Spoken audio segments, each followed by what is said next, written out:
2014 నుంచి 23 దాకైనా బదిలీలను మేము ముందుస్తాం. 2023 నుంచి ఇవాళ దాకైనా బదిలీలను మేము ముందుస్తాం అధ్యక్ష. ఎవరు ఎంతకాలం ఎక్కడెక్కడ పనిచేశారో మీరు నాకు సమీక్షించి పోలీసులకు నేనేం చెప్తున్నాను మీ ద్వారా సభ ద్వారా పోలీసులు మీరు మాట్లాడే ప్రతి మాట తెలంగాణ శాంతి భద్రతలకు సంబంధించి తెలంగాణ పోలీసుల మనోధైర్యానికి సంబంధించి మీరు ప్రభుత్వం నుంచి పోలీసులకు సంబంధించి ఇంకేం కావాలో అడగరు. మీరు అడిగినారు నెలవారీ డబ్బులు వాళ్ళకు ఏదైతే మెయింటెనెన్స్ ఎక్స్పెండిచర్ వస్తలేనారో డెఫినెట్లీ అటువంటి అంశాలను రేజ్ చేయండి. కానీ పోలీసులు బదిలీలు అవుతున్నాయి లేకపోతే మీ దగ్గర చోరీ అయింది ఏం రాలే వాళ్ళని పూర్తిగా అవినీతి పరులుగా చిత్రీకరించే ప్రయత్నం చేయడం ద్వారా రాష్ట్రంలో రేపు పొద్దున ఇది ఎవరికో ఒకరికి ఒక రాజకీయ పార్టీకి ఒక వ్యక్తులకు సంబంధించిన అంశం కాదు అధ్యక్ష. నేను గతంలో చెప్పిన పోలీసుల అధికారాన్ని వినియోగించుకొని ప్రభుత్వం నడిపితే మీలాగా ప్రతిపక్షానికి రావాల్సి వస్తుంది. కాబట్టి పోలీసుల అధికారాన్ని వినియోగించుకోవాలి అవసరం లేదు. పోలీసుల అధికారాలు శాంతి భద్రతలు కాపాడడానికి మాత్రమే వినియోగించుకోవాలి. గతంలో కొన్ని జిల్లాలలో సెక్షన్ 30 పెట్టి కంటిన్యూ టీఆర్ఎస్ రెన్యూ మొత్తం టెన్యూర్లో 36 సెక్షన్ ఉంది అధ్యక్ష. వాళ్ళు న్యాయం గురించి ప్రజాస్వామ్యం గురించి చెప్తే నేను పోలీసుల సంక్షేమానికి సంబంధించిన అంశం మీద ఏమేమి మాట్లాడుతారో మాట్లాడినాయండి. డెఫినెట్లీ గౌరవ సభ్యుడు పల్లారాజేశ్వర రెడ్డి గారు జవాబు చెప్తాం, రిప్లైలు ఇస్తాం. పోలీసుల మనోధైర్యాన్ని స్ట్రెంగ్త్ పెంచడానికి ఉండాలని నేను మీ ద్వారా గౌరవ సభ్యుని కోరుతాను. వేరే అంశాల గురించి నేను ఎక్కడ కూడా వారు చెప్పినారు వాళ్ళకి మంత్లీ రావడం definitely it will take an point sir అది. కానీ వేరే అనేక విషయాలు మాట్లాడుతుంది. లెక్కలలో ఎక్కడైనా ఒక పొరపాటు ఉంటే నన్ను కరెక్ట్ చేయండి అధ్యక్ష. నేను ఇచ్చింది డీజీపీ గారు ఇచ్చిన లెక్కలు, ఇవాళ నేను ఇచ్చిన మెయింటెనెన్స్ కు డబ్బులు ఇవ్వట్లేదు, అదేవిధంగా డీజిల్ పెట్రోల్ డబ్బులు లేవు వాస్తవం. అంతేకాదు వాళ్ళు పోలీస్ పర్సనల్కి ఇవ్వాల్సిన దాంట్లో నేను ఒక 4-5 అంశాలు నేను మీకు చెప్తా అధ్యక్ష. వాళ్ళకి అదనపు సరెండర్ లీవ్స్ అని ఉంటాయి ఎస్ఐ వరకు, కానిస్టేబుల్ నుండి ఎస్ఐ వరకు 3, అదే సిఐకి 2 ఉంటాయి, అదేవిధంగా డిఎస్పీ స్థాయి వాళ్ళకి కూడా 1 ఉంటుంది అధ్యక్ష. ఒక్కటి కూడా ఇంతవరకు అదనపు సరెండర్ లీవ్స్ ఇవ్వాలి అధ్యక్ష. No payment. ఎర్నల్ లీవ్స్ ఉన్నాయి అధ్యక్ష. ఎర్నల్ లీవ్స్ లో కూడా సెప్టెంబర్ అక్టోబర్ ఇస్తారు, ఒక్కటి కూడా ఇవ్వలేదు ఈ 15 నెలల్లో.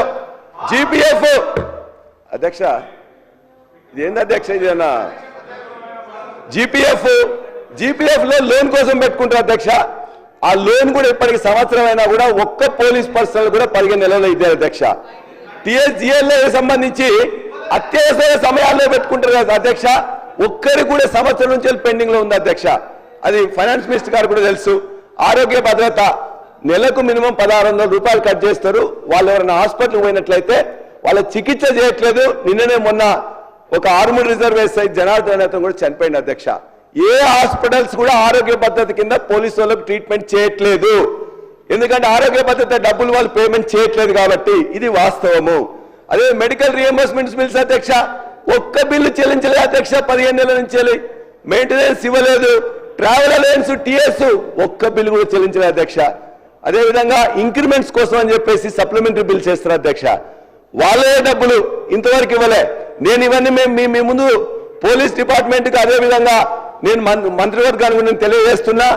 అదనపు సరెండర్ లీవ్స్ కానీ, ఎర్నల్ లీవ్స్ కానీ, జీపీఎఫ్ లోన్ కానీ, టీఎస్జిఎల్ఐ లోన్ కానీ, ఆరోగ్య భద్రత కానీ, మెడికల్ రియంబర్స్మెంట్ కానీ, మెయింటెనెన్స్ కానీ, అదేవిధంగా ట్రావెల్ అలయన్స్ కానీ, ఇంక్రిమెంట్స్ రిలేటెడ్ బిల్స్ కానీ ఒక్కటి కూడా 15 నెలల్లో ఒక్క పోలీస్కి ఇవ్వలే అధ్యక్ష.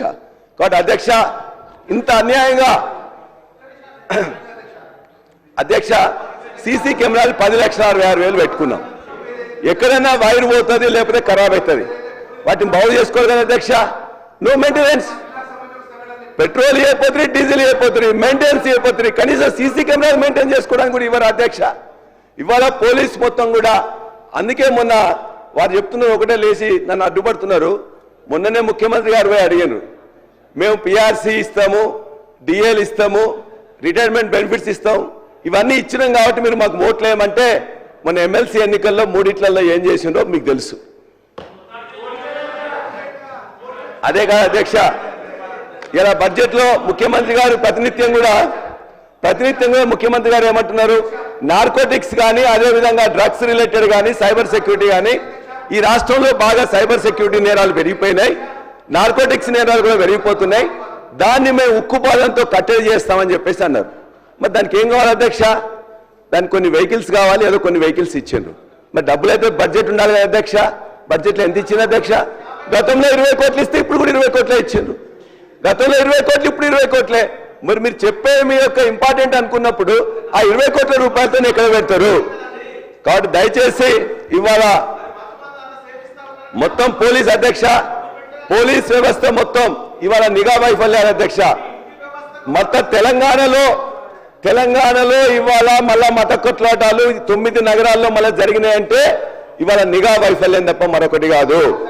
అదేవిధంగా అధ్యక్ష, గ్రామాలలో ఊళ్ళో పోయి పొలం ఎండిపోయిందని చెప్పేసి ఒక రైతు ఏదన్నా మాట్లాడి వీడియో పెట్టుకుంటే ఇమ్మీడియట్ గా తీసుకొచ్చి అరెస్ట్ చేస్తున్నారు అధ్యక్ష. జనగామలో జైలుకు పోయిన అధ్యక్ష నేను, మన జనగామలో జైలుకు పోతే ఆ జైలు ఇన్మేట్స్ 40 మంది ఉంటారు అధ్యక్ష. 40 మందిలో 26 మంది వాళ్ళు మాట్లాడిందని చెప్పి మా పక్క జనగామలో 3 నియోజకవర్గాలు ఉంటాయి అధ్యక్ష. ఆ 3 నియోజకవర్గాలలో 40 మంది ఇన్మేట్స్ అక్కడ ఉంటే 23 మంది ఎక్స్క్లూజివ్ గా ఈ యొక్క వాళ్ళు మాట్లాడిందని చెప్పి పోలీసు వాళ్ళు తీసుకొచ్చి పెట్టిన అధ్యక్ష. ఎంత దురదృష్టం అంటే ఇవాళ పోలీస్ వ్యవస్థ మొత్తం కూడా దేనికి పనిచేస్తుందంటే ఇవాళ పొలిటికల్ వెంజెన్స్ మీద పనిచేస్తున్నారు. అదేవిధంగా వీళ్ళందరికీ కూడా వాళ్ళ యొక్క స్థిరత్వం లేకపోవడం వల్ల, అదేవిధంగా వాళ్ళకి కావాల్సిన డబ్బులు అనేది వాళ్ళకి రాకపోవడం వల్ల మీ ద్వారా నేను ప్రభుత్వాన్ని కోరుతున్నా, ఏ పోలీస్ పర్సనల్ కష్టపడి పనిచేస్తుండ్రో వాళ్ళందరికీ వాళ్ళకి హక్కుగా వాళ్ళ పైసలన్నింటినీ కూడా అది బెనిఫిట్స్ కావచ్చు వాటన్నిటిని వెంటనే ఇవ్వాల్సిందిగా మీ ద్వారా ఈ ప్రభుత్వాన్ని కోరుతున్నా అధ్యక్ష. అంతేకాదు అధ్యక్ష, ఇంకోటి మేమనంగా అధ్యక్ష, సెక్రటరియట్ ముందు పోలీసు వాళ్ళు స్ట్రైక్ చేసిండ్రు. ఆ పోలీస్ ఫ్యామిలీస్ మీద కూడా ఈ పోలీసు వాళ్ళు ఏ విధంగా చేసిండ్రు తెలుసు. సెక్రటరియట్ లోపల 200 మంది కాంట్రాక్టర్లు స్ట్రైక్ చేసిండ్రు.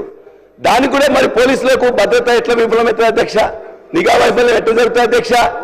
ప్రస్తుతం ఉన్న ఇక్కడున్న నిఘా విభాగం అనేది ఇవాళ స్వపక్షంలో ఉండే అసమ్మతిని కట్టడి చేయడం కోసం, అదేవిధంగా విపక్షం మీద దానికోసం పనిచేస్తుంది తప్ప ఇవాళ పోలీస్ డిపార్ట్మెంట్ అనేది మొత్తం క్రైమ్ రేట్ పెరిగి ఇవాళ మొత్తం పొలిటికల్ వెంజెన్స్ తప్ప మరొకటి లేదని మీ ద్వారా తెలియజేస్తున్నా అధ్యక్ష. చివరిగా ఈ సమస్య మీద మా జనగామ సంబంధించింది కూడా నేను ఇవన్నిటి కూడా అంటే వాళ్ళ పోలీస్ పర్సనల్స్ కి ఇవన్నీ చేయడంతో పాటు మెయింటెనెన్స్ కూడా వెంటనే ఇవ్వాలని చెప్పి కోరుతూ, అదేవిధంగా జనగామ హెడ్ క్వార్టర్స్ అయిపోయింది, జిల్లా హెడ్ క్వార్టర్స్ అయింది కాబట్టి ఒక మహిళా పోలీస్ స్టేషన్, అదేవిధంగా ఒక ట్రాఫిక్ పోలీస్ స్టేషన్ కూడా ఇవ్వాల్సిందిగా శాంక్షన్ చేయాల్సిందిగా ముఖ్యమంత్రి గారిని మీ ద్వారా కోరుతున్నా.